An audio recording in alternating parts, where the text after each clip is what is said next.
During week 210 of Brada's Branded Thoughts, an exclusive sit down with new Iowa wide receiver.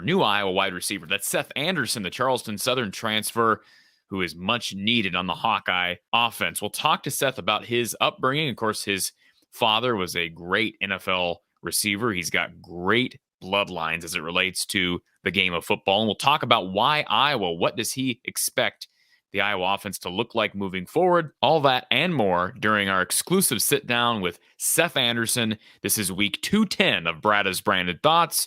You're watching from the Hawkeye of the Storm. Hawkeye fans, let's talk about health and performance optimization for a moment. Our sponsor, Ascent Nutrition, offers amazing products. It's actually owned by former Iowa graduate Lance Shuttler. Now, I've decided to partner with Ascent Nutrition because of their unique approach to human health.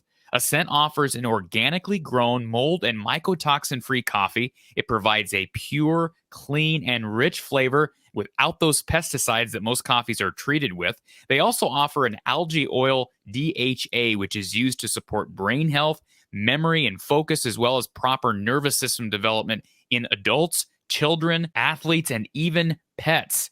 Now, lastly, their unique crafted wild pine pollen is used to support cardiovascular health, hormonal function, and a healthy libido. Your purchase not only supports this channel, but the business of a former Hawkeye. Visit goascentnutrition.com or click the link in the description below and use the code Hawkeyes. That's the code Hawkeyes to receive 15% off your total order from Ascent Nutrition. Pleased to be joined now by Iowa commit Seth Anderson. You are a welcome addition to an offense that needs some help at your position. And you have an excellent story to tell, and certainly you've got some excellent bloodlines. We're going to talk about your family a bit, but first of all, thank you for taking the time to be on the show. Of course. Thank you for having me. So, Seth, you are a guy who experienced the portal firsthand, right? The era of the transfer portal. And first of all, I think it's a great add to the game, especially for young men like you who started at the FCS level. Mm-hmm. More than proved yourself at that level, and now you're looking to make that jump. So can you, first of all, give us an idea of when you decided to enter the portal? What was your thought process on going to Charleston, and where did you see yourself? When you went to Charleston, did you see yourself eventually playing at maybe a Big Ten school? So we were kind of struggling in the season as a team, but I really believe we were going to turn it around in the next season. I was having a good season myself, I believe, but once the season ended, our head coach, his contract didn't get renewed. So we had a lot of coaching changes and a lot of people were entering the portal. But I was staying on the team and I was like, I'm going to just talk this over with my family once Thanksgiving break came around. So once Thanksgiving break came around and I realized my head coach was gone and my receiver coach told me straight up, he doesn't know if he'd be returning. So then me and my family just talked about it and we believed hitting the portal was the best option for me. So. Can you talk a little bit about your high school days before we get to why you picked Iowa and what you foresee as far as your involvement with the Iowa offense? Can you talk a little bit about your history? You're obviously a Georgia kid, not your family. We'll get to that in a moment, but your experience at North Gwinnett. Well, yeah. So I played 3 sports at North Gwinnett. I played football, I wrestled, and I ran track. But football was always my first love. But I was a really, really good wrestler, I'd say myself, and I was exceptional at track. But yeah, we did good. The football team, we did good there. And I played JV my sophomore year, but then I started junior and senior year, of course. And my best year there was probably as a team junior year. But I broke my ankle senior year playing football, so I didn't get to experience my senior season wrestling or running track. But I ended my junior year wrestling. I got 6th at state, so that was my best year wrestling. But I never got to wrestle my senior year or run track my senior year. But I placed in the region too, junior year of track. But as far as I got. How many wrestlers do you know of that end up being Big Ten receivers? That just doesn't seem like Big Ten centers, Big Ten linemen, whatever. That's fine. But were there a lot of receivers wrestling? Nah, that's what a lot of coaches would tell me. They don't really see wrestling receivers, but it's just always been a part of my life because I've wrestled since I was 6. So it's nothing new to me, but for like coaches recruiting, they're like, wow, like you wrestle. And I'm just like yeah, I mean, used to wrestle. So I'm assuming like you take pride in your ability to block as a wide receiver. I mean, there's got to be a correlation between like your wrestling background and your willingness to block downfield, correct?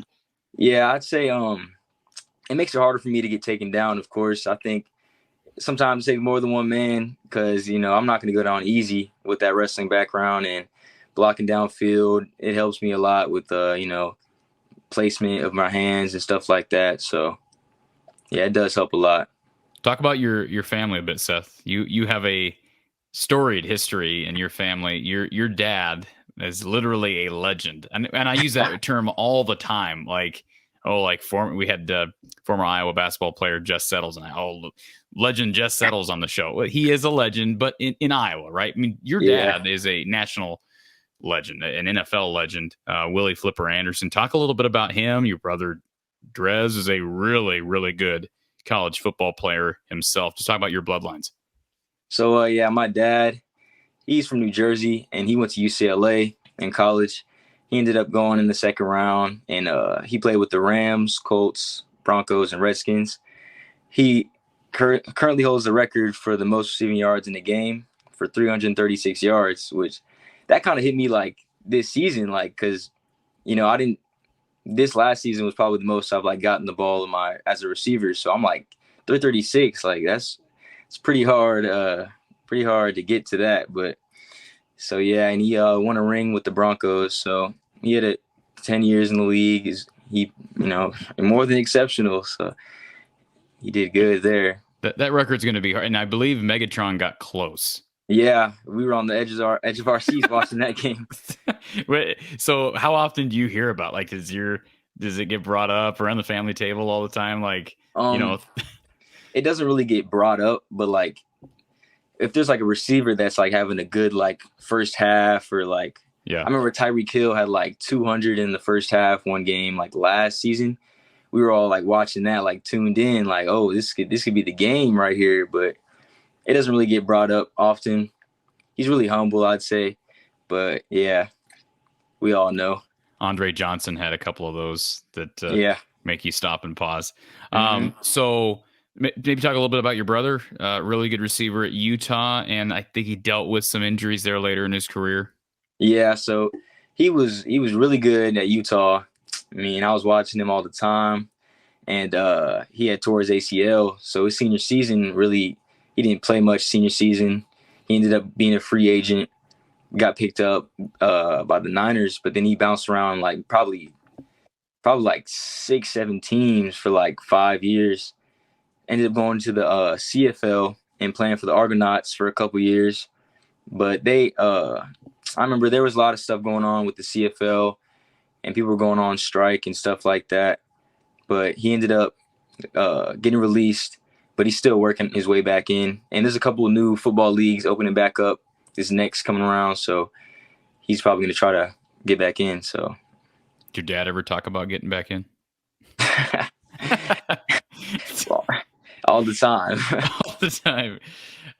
So, Seth, talk a little bit about your recruitment once you got into the portal. So I know that the recruitment, you and I talked before we started recording, it was a little slow out of high school. I asked you if you were kind of a late bloomer. I mean, you've got such rich bloodlines. I kind of was surprised when I didn't see maybe the bigger names involved with you out of high school. I know you had some, I believe, am I right in saying Army and Air Force offered out of high school? But once you got into the portal, Iowa offered, Georgia Tech offered, Kansas offered. What was the recruitment like out of the transfer portal for those who haven't been on the other side of all this? Well, so I entered the portal like that Wednesday before Thanksgiving, and I was getting reached out to like a lot of schools, but it wasn't too many schools because like apparently I wasn't officially in the portal because of Thanksgiving break. So compliance didn't put my my portal out yet. But like over that period of time, I got Texas State University. That was my first there in the Sun Belt. And then once I officially hit the portal, you know, I got like a majority of the Sun Belt that Monday.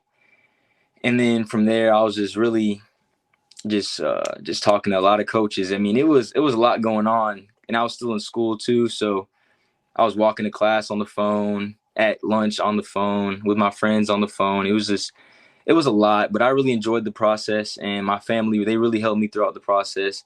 I was talking to them every day, like what their thoughts were on what, and I had in-home visits when I was in Charleston from App State, Georgia State, and Iowa, and that was when Iowa had offered me Coach Copeland. And then once I got home, I had in-home visits from Georgia Tech, Tulane, Iowa again. That was Coach Ferentz and Coach Copeland. So then I had another unofficial visit before I had went to Iowa. I drove down to Georgia Tech with my family. We had met the staff and stuff, and then flew out to Iowa that weekend. And I had plans on going to Kansas again once the dead period was done, during Christmas and all that.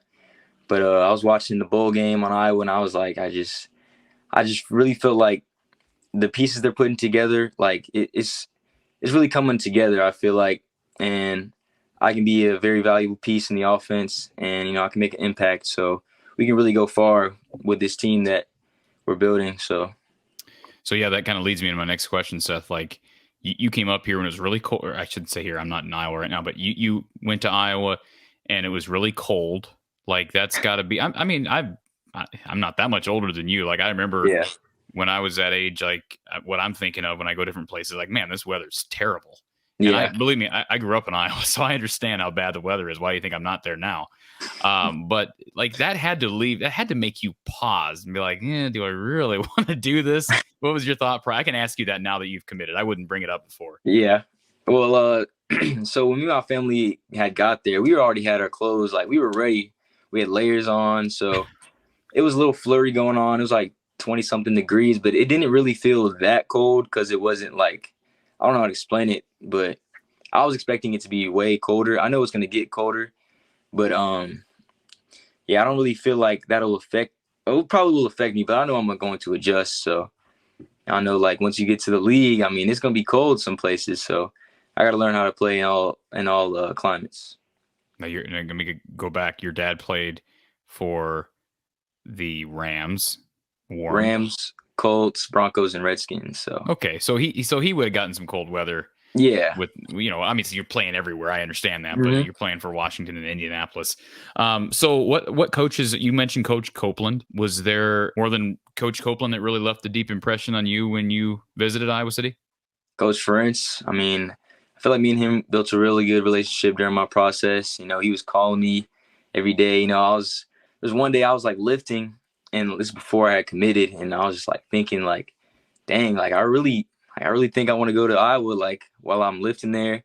And he called me like really a second after I was thinking that. So I was like, man, this might be meant to be. So, but I didn't commit then. I waited a day or two, but he really built a relationship with me, I believe. He's a good coach. So, and great.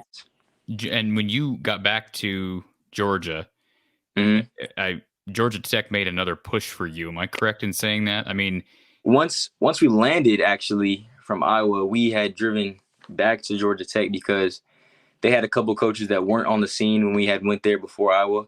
So they wanted us to meet a couple more coaches because they have a rebuild going on over there. So we had met a couple more coaches when we went back, and they're like, they didn't have a receiver coach at the time. They're just telling me, we're going to have a receiver coach, like, just stay in touch. We're going to keep you updated and stuff. So, and Coach Faulkner, I'm not sure if you know him, but he's going to be the OC there at Georgia Tech, and he was still on the Georgia staff at the time. So he had a lot going on his plate too. So how close was it in the end?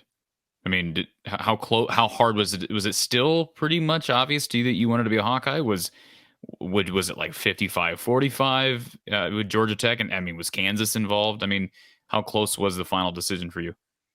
Well, once I made my decision, I was really focused. Like, I was locked in. Like, I knew I wanted to go to Iowa, but I feel like I was just kind of uneasy about making my decision. But once I made my decision, I'm like, yeah, this is – because I knew when I was visiting there, I knew, like, I could see myself going there. I could see myself playing at Ankeny, like, all of that just tied in. And I'm just sitting there like, why don't I commit? Like, it really felt like home there. So I had to pull the trigger. Well, I know a lot of Hawkeye fans are happy you did. Let's talk a little bit about you as a player, Seth. You told me before we started recording you're about 6 foot 175. You plan to pack on some more pounds. Of course. How would you describe your game overall as a receiver? I feel like I have the ability to, go up and get the ball, like on top of a DB's head, or go deep. I feel like I can go deep. I feel like I have the opportunity to get some yards after catch, of course. And I'm an exceptional route runner, I believe, but I have room for improvement everywhere also, which I hope to, unlock a lot of my abilities with Coach Copeland. And so, yeah, I feel like I'm pretty all around, but I just need some missing pieces, to get put in place. What's your 40 time? 40? Probably right now, I'd say a high 4.4, low 4.5 flat was my last one, but that was like before last season. Okay. I saw you the Western Illinois. No, I'm sorry, not Western Illinois. West Carolina game. I think the first game of the season. Am I correct in saying that? You made a catch in that game that reminded me a little bit of a guy named Brandon Smith. Maybe you don't know who that is.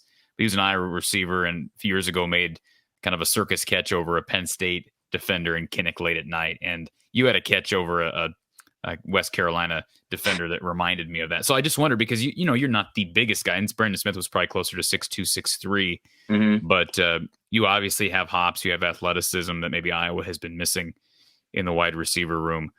What do you bring specifically to Iowa that you do feel is unique? You know the struggles of this Iowa offense, and I think part of that has been, we've talked about with Coach Don Patterson, former Iowa offensive coordinator Don Patterson, wide receiver involvement is something that has to improve, something that has to change. How do you help that to change? What do you bring to Iowa that's unique? Well, I feel like some of the things you can't teach, like, the run after catch or the ability to attack the ball in the air when there's a defender right there, things like that. I feel like I can bring that to the table, and they can really, I hope they really saw that I could do that and, put me in the situations to get things done. So what do you specifically plan on working on this coming spring, into summer, into fall camp? Really my knowledge of the game. So like, I really want to learn a lot about defensive coverages, and I want to get better with my route running, of course, and my releases, and just, knowing the game, knowing what they're doing before I even run my route. So I want to ask you 2 more questions for you. And again, appreciate you taking the time. Cade McNamara, Seth, has been a big name throughout the transfer portal process. I know he's been at the forefront of recruiting. Let's give a shout out to Xavier Wampa. It sounds like you really have drawn closer to him as throughout your recruitment. He hosted you on your visit. But Cade McNamara is a guy who, once he was established in this class, in this portal class, really helped Iowa. And I think you would probably admit that having a guy who is a proven commodity at that position improved the situation for Iowa and improved their chances of landing you. But talk about your relationship with Cade. So, he hit me up during my recruitment process and was saying, like, come over to Iowa. Let's make this happen. We can make plays. And I was like, yeah, I mean, when he texted that, I was just telling him I'm really exploring my other options, but I was at the top of my list. Like, I'm going to keep in touch with you, of course. And when I posted that, my visit pictures, he's like, you look good in the black and gold, man. Just come on down to Iowa. Let's make this happen. I was like, I'm going to keep you updated, bro. Like, I was letting him know straight up that I was still at the top of my list, but I was just really trying to get the most of my recruitment process so I can make the right decision for me. And but when I realized, like, I really want to commit, I hit him up. I was like, bro, yeah, I'm going to make this. I think I'm going to make it official. He's like, man, that's good news. Like, locked in. He got my number, got his. So we're going to be training in this off season. Awesome. And one thing that Cade brought up, I know in a recent podcast that kind of went viral, is he talked about some of the changes that the coaching staff had preached to him about opening it up. That's a term he used, and that obviously tickled the ears of a lot of Hawkeye fans. Can you talk, Seth, about what maybe some of the changes that the Iowa staff talked to you about? Because, as we mentioned, the Iowa offense needs to improve in several areas. The passing game is a big part of that. But can you talk about the changes that they've reiterated to you will occur during the offseason? Well, yeah, so they didn't want to promise me anything, but they said there for sure going to be some changes in the offense. Like they're definitely going to start, opening it up, airing it out a little bit more, making it more versatile. So, yeah, I mean, it's going to be a really hard offense to stop if we get everything clicking. And obviously the tight ends, you're going to have a couple of really good tight ends with Eric All Yes, and sir. Lachey coming back next year as well. So Seth Anderson, Charleston Southern transfer. I don't want to just make this about your dad, but we have to bring up again, the son of That's fine. NFL legend Willie Flipper Anderson. Seth, you are, tell me, I should know this, but what's the signing process for you right now? Have you signed already, or when do you make it official? So I didn't commit until after signing day, but I've been accepted and I got my living situation down. So I don't know when I'm gonna actually be signing, but I know I move in this weekend. So okay, move in this weekend, and you're gonna. It's not too bad. This weekend it's supposed to be. I believe we're getting back to the 40s up in Iowa. So maybe we'll have a real mild January and February for you. Hey, I wouldn't be complaining. Whatever the case, you're going to get some cold weather next fall. Seth, appreciate you taking the time. Congratulations on your decision. And believe me, we are all looking forward to seeing you in the black and gold. Thank you. This coming year. Thank you for having me. Very much enjoyed talking with Seth. And he just seems like a humble kid. I mean, he comes from great bloodlines, great history of football, high level of football in that family. Of course, his dad, Willie Flipper Anderson, holds the record for most receiving yards in a single NFL game back in 1989. What a record, and that may never get broken.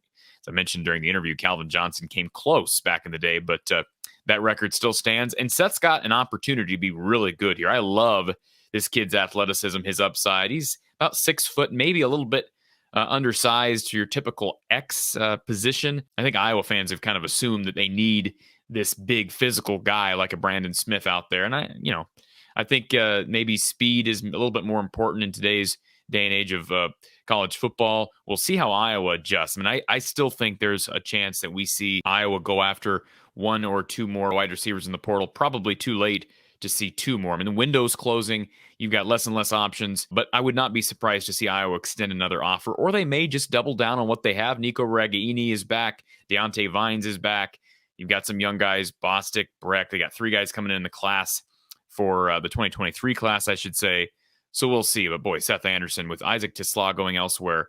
Now it is great news to have Seth Anderson as a part of the Swarm. And I think he'll be a starter. I think he's that good. Will he start from day one? I don't know about that, but boy, he's got an opportunity to be really, really good. I want to tell you about a special edition of Hawkeye Hangout coming up this Friday at 6 p.m. Central Time. Me and you talking Hawkeye football, specifically Brian Ferentz in the future at Iowa, the offensive coordinator position. We'll talk about it. Got some stuff to share, some insight. Again, that's this Friday on the 20th of January, 6 p.m. Central Time. Exclusive edition of Hawkeye Hangout live right here from the Hawkeye of the Storm.